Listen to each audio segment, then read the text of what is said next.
Welcome to 365 Christian Men, where every day we aim to inspire and encourage with real-life stories about men. May 13th, Dr. Verle Bell. Bell is a psychiatrist and an ordained minister who has served in the U.S. Air Force, in community health clinics, in hospitals, and in private practice. He works with all kinds of patients with all kinds of issues and encourages them to address all the components of their lives: medical, social, and spiritual.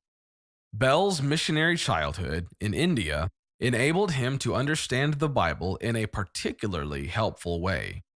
As he puts it, the tools described in the Bible are the same he saw in India on a daily basis, from oxen treading grain to women grinding food in their mortars and pestles.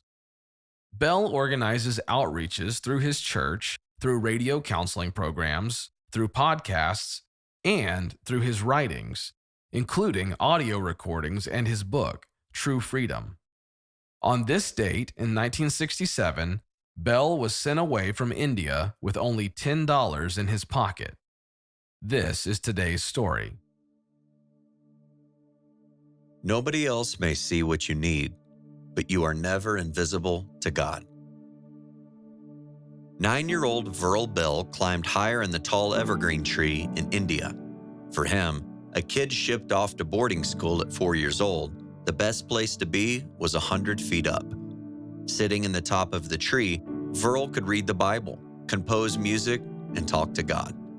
On the ground, it was his job to do everything right, to have no needs, to be invisible, and life below was lonely. Too soon, Verle had to climb down. Today was his birthday, and his parents had sent money to the school for a party. He'd invited about 10 kids, and when the other boys arrived at the celebration, treats were on the table. Verle looked for the adult who was to host the party, but there wasn't one. It didn't matter that he was 9 years old, probably the shyest kid in school, and had no idea how to help all those kids have fun. It was his job to take care of others, even on his birthday.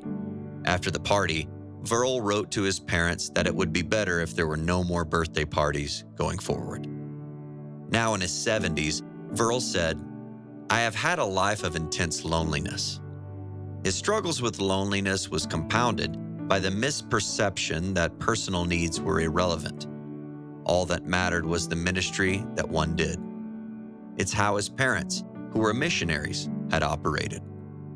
As Verle grew up and served others as a psychiatrist, he started with the same mindset.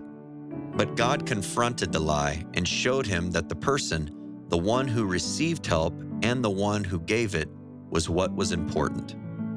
As God taught Verle, he helped a lot of people. Still, he says the struggle of his life has been to believe for myself what I give to everyone else.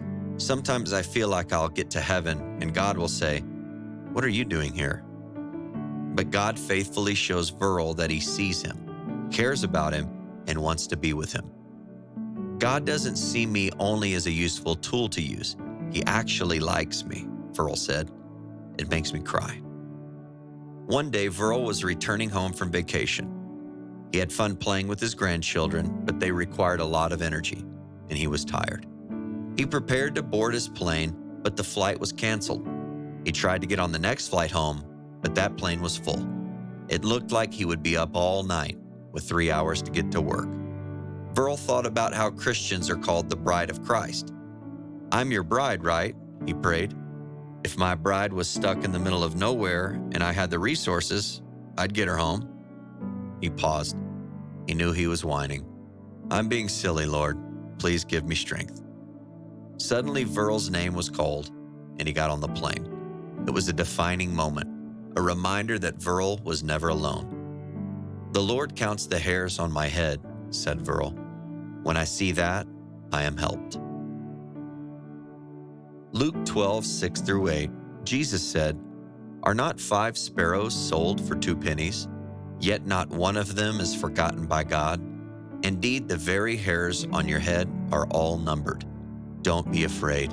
You are worth more than many sparrows." Next time you struggle with loneliness, Ask God to help you believe you are not forgotten by Him.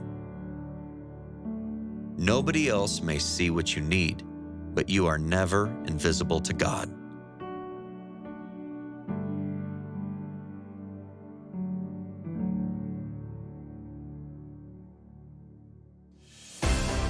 Thank you for listening to today's story.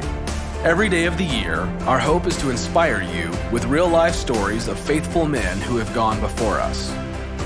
Hebrews 12:1 says, "Therefore, since we are surrounded by so great a cloud of witnesses, let us lay aside every weight and the sin that so easily ensnares us. Let us run with endurance the race that is set before us." Join us tomorrow for another story at 365christianmen.com.